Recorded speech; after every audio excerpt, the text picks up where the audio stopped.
Welcome back to Build Theory. In this series, I am taking the small 4-liter gas engine out of my Explorer and I'm replacing it with a much too large Cummins turbo diesel engine. In order to do this, it's going to take a lot of different components, and in today's video, we're going to focus on the new front end that I just got. I've decided to go full size front and rear on this vehicle, but the front end that I'm going to be using probably isn't one that you would be expecting. I'm wanting to keep a twin traction beam setup, which is actually a form of independent front suspension. So I'm actually using the front end out of an F250 that is a twin traction beam Dana 50 for this vehicle. The Explorer came with a twin traction beam Dana 35, so this is a significant upgrade. It has 8 lugs, it's got much bigger hubs, it's a huge upgrade over the Explorer suspension, even though it's a similar type of suspension. The only issue with this suspension is that it only came with leaf springs. It didn't come with coil springs. Ford never offered it that way. So I will have to swap it over to coil springs. With this front axle and all of the other components that I've ordered now arriving, I have basically every major component that I need in order to make this Cummins Explorer build work. So I'm really excited to get back to work on it, and I'm really hoping that it'll go a lot quicker now that I have all of the parts here and I can just get back to working on it rather than sitting at the computer ordering parts. So let's get back to work on it.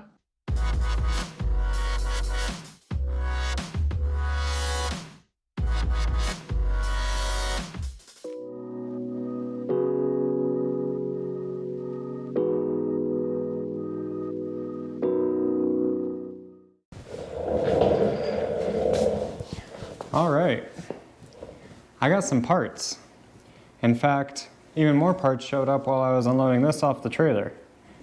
This is a weird axle. So this is a Dana 50 out of a TTB. It's the same weird independent front suspension that my Explorer had, except this one came out of an F250 truck. They put these in F250s with power strokes and all sorts of stuff. So this is actually designed to handle the weight of a diesel and all that stuff. You can see it's got this weird pumpkin that kind of unbolts and then pulls out of the back rather than a cover that unbolts from the front. It's kind of like a Ford 9-inch. In fact, the ring gear in the Dana 50 is 9 inches, exactly like a Ford 9-inch. If you take a look, not only does this have 8 lugs to match the same bolt pattern as the 8 lugs off of the Ram Dana 70, so I'll be able to use the same wheels front and back. It's also got this huge manual locking hub. Once I start working on it, I'll try and compare the size of this whole hub assembly and everything to the tiny one off the Explorer, and you'll see this is huge. So one, it's way overbuilt for what I'm doing. This is built for a full-size truck, not a light Explorer, so it'll be plenty strong enough. But two, it'll give me all of the ride advantages that independent front suspension comes with. There's a reason that all of the desert racing guys basically run 2-wheel drive setups with I-beams that are essentially just this exact same setup, but set up for 2-wheel drive instead of 4-wheel drive. It works really well at fast speeds off-road. It works well in certain applications. This whole thing, sway bar, front axle, the brakes, all this stuff, that cost me $200 at my local U-Pull. And if I were to get a real 1-ton axle, I'm sure I would have been $1,500 into the thing. This was $200 to get this. Now the issues with it are, one, it came with leaf springs. It had leaves right here. So I'm gonna have to fix that. I don't wanna downgrade my suspension from coils to leaves, so I'm gonna have to weld spring perches on here in order to make coils work. And then I'm gonna have to build radius arms in order to locate the axle front to back. You can see here, this is where the whole setup will pivot on what used to be the engine cross member on the other truck. I was able to get the whole bracket unbolted, so I have these brackets that I can use, which will save me some fabrication and everything. So there isn't a lot of aftermarket support. So I can get any size gears I want for it. In fact, this thing already has 355s in it, which is exactly what the Dana 70 has, which will be perfect. But I can't get a spool for it. I would have preferred to run a spool in the front because it has manual locking hubs. And I think the manual locking hubs remove most of the disadvantages of a spool. But I can't get a spool for it. So I might have to do a redneck spool on this guy, but I haven't decided quite yet. I can get a limited slip for it, and I can get a locker. It's like $500 to get a locker for it, but I don't actually want a locker, I want a full spool because of the hubs and everything. So those are my options, either a redneck spool with the welder or I'm gonna have to pony up and spend the 500 bucks on a locker. This crap was heavy. So I went and I pulled it from the U-Haul. I went and I pulled it from the U-Pull by myself, which was fine. Actually pulling out of the car wasn't too bad, it didn't take too long or anything. But then I actually had to get it out from under the car, throw it in one of their little wheelbarrow rickshaw deals, and wheel it to the other end of the lot and load it on the trailer. And that was way too much work for one person. I kind of hurt both my shoulders, and if you're gonna be doing anything like this with 1-ton axle, 3/4 tons axles, if you're gonna be doing this at a U-Pull, bring somebody with you, it's worth it. It was a big mistake for me not to. I'm still sore from doing that. Don't be proud, just bring somebody with you.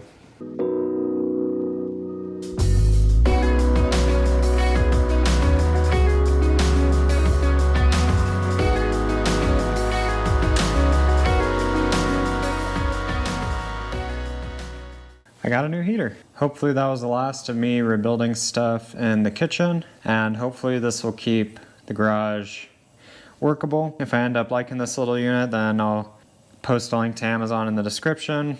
It's actually an indoor unit. It has like a low oxygen sensor, it has tip over protection, all that kind of stuff, but hopefully it'll make it a lot more workable out here in the garage. No more rebuilding stuff in the kitchen, hopefully, but we will see. In order to figure out how I'm gonna make all this work, I think the first step is I just need to get the front of the Explorer jacked up, and I need to get the small Dana 35 front end out of it so that I can mock up the big 3/4 ton front end in it to see how it's gonna work. So that's where we're at. I'm gonna try and get the front end of this taken apart so that we can mock up the big front end that'll support the Cummins and make sure it's gonna work. So let's go.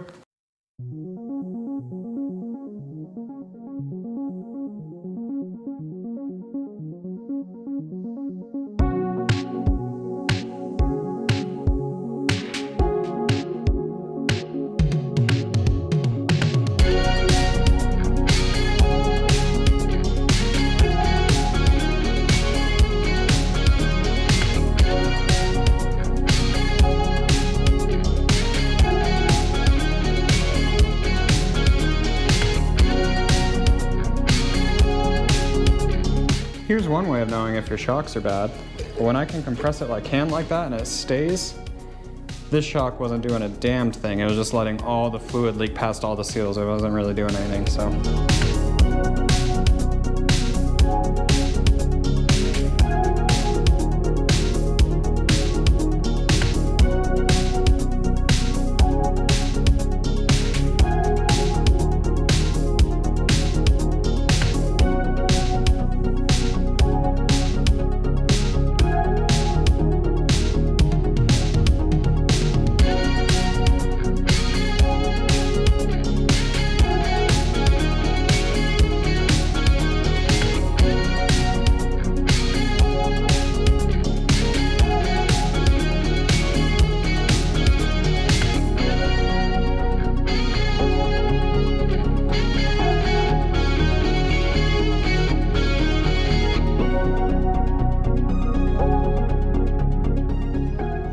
So I just wanted to explain disconnecting the steering wheel real quick.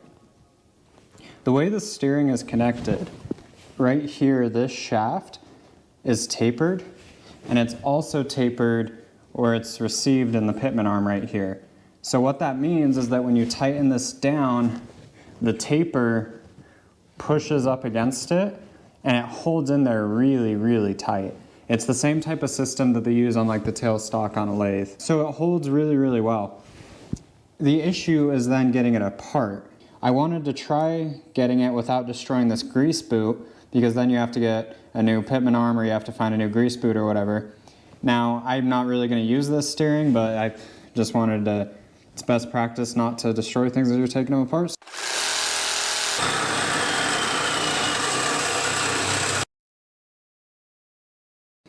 And what I tried doing was I tried prying on it with a crowbar while smacking it from the top. I smacked it both with a hammer and with an air hammer. And sometimes that works. Sometimes you can get them to come apart that way. But in my case, I wasn't able to, so I just gave up and I switched to the proper tool for doing this, which is called a pickle fork, because it looks like a fork you'd eat pickles with. So the way that this works is it has a wedge shape here. And if you hammer it on right there, that wedge shape will pry it apart.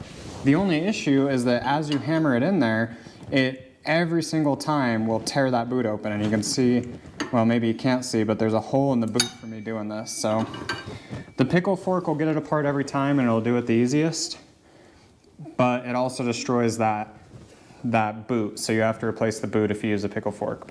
So that same setup on the steering is a very similar setup to what is used on the tailstock on a lathe. It's really hard to see, but there's a taper on this piece here. And if I go and put this in there, there's another tapered bore that receives it. And that's all that holds this drill chuck in here. I can drill big 1-inch holes and whatever with this, and all that's holding it is that tapered fit on the bore. So if I just give it a little bit of a smack to get in there, if I just give it a little bit of inertia to get in there, I can't pull that out. And that's all it takes on this tapered bore to then hold this rotationally so that I can drill big holes with it and everything. And the reason why is because the tolerance there is so tight that little bit of deflection from putting the tapered piece in, that little bit of deflection causes a ton of holding pressure on this tool. So, and in fact, way more than a ton. So then the way that you get this out of the tailstock is you have to do the same thing as with the pickle fork. You actually have to wedge it out from the back. And when I move this tailstock all the way in, at a certain point there's a rod in this end that will push out the drill chuck. And that's how you have to get it out every single time. So you're not getting that out without another wedge to create a bunch of force to pull it out again, which is essentially what this does in the back, except instead of a wedge, they use a screw. A screw is just a wedge, but wrapped in a helical shape. Just wanted to explain why it's such a pain in the butt to take apart steering. All right, let's roll the music again.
All right, so I got the Dana 35 from the Explorer in the back, and I got the Dana 50 from the F250 in the front. And I wanted to go over exactly what the differences are. The first main difference that you can see is obviously it's a lot wider, the Dana 50 is. It's about 6 inches, give or take, so that'll add about 3 inches on either side of the vehicle in width, which lines up pretty well with how much width the rear is going to be adding. That's not where the rear is going to sit, it's sitting wrong, but you can see that the rear is not centered in the vehicle right now, but you can see that the rear is also wider than the stock rear by a pretty significant margin, so widening the front by that much should Turn out to be a pretty good setup. It's just a hair wider in the front than I would like it to be, but it should work out all right. Look at the difference in those hubs and brakes. So bigger rotor, you can see the size of this brake caliper is huge compared to that little brake caliper over here.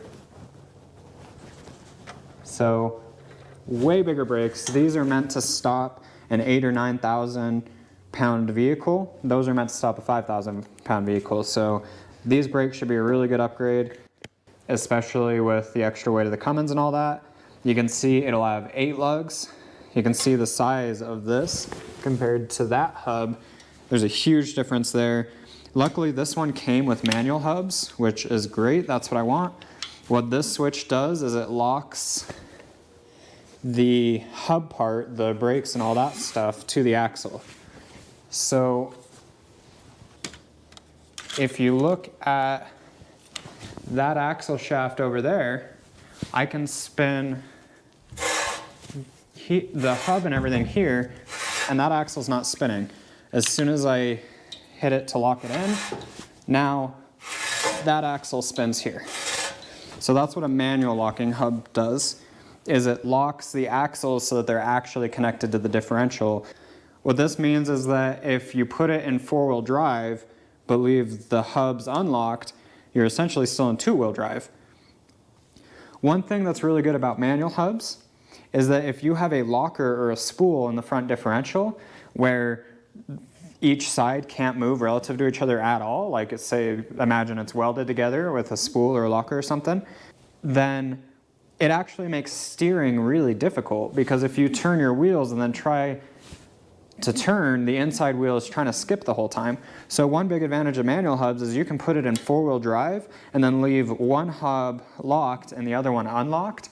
And now your vehicle is actually in 3-wheel drive, and it means that you can still steer your vehicle as much as you need to get around the trail, but it's not just pure 2-wheel drive. You can still make it over obstacles you wouldn't otherwise be able to make it over. And then if you need to come and get over something difficult, you just go out and lock your other hub, and now you have true 4-wheel drive. So manual locking hubs are really good for that. Another way to do it is how Ford did it from the factory, is they actually use vacuum to turn that hub on and off. It's an automatic hub, and that works all right. It means that if you can put it in 4-wheel drive and turn 4-wheel drive on, now you're in 4-wheel drive without having to get out of your car. But the problem is those don't really stay locked like you'd want them to. Every time you reverse and go forward, they unlock and then lock again. And they're not as good as manual hubs, where once it's locked in, you know it's locked in, and it's locked in for sure. So I'm really glad that this came with manual hubs. You can see that the size of the hub is astronomically bigger than that one. That means that all of the bearings in here are bigger. It means the brakes are bigger. It means it'll take a lot more of the abuse, which is exactly what I need, because I'm putting a really heavy engine, really heavy diesel engine in the front of this thing. So these big hubs and everything will come in really handy. This video is getting long, so join me next time when we get all the fabrication work done on this front end. I hope you liked the video. Like it if you like it, subscribe and stick around if you want to see me do all the fabrication and welding to get this front end to work, and thanks for watching.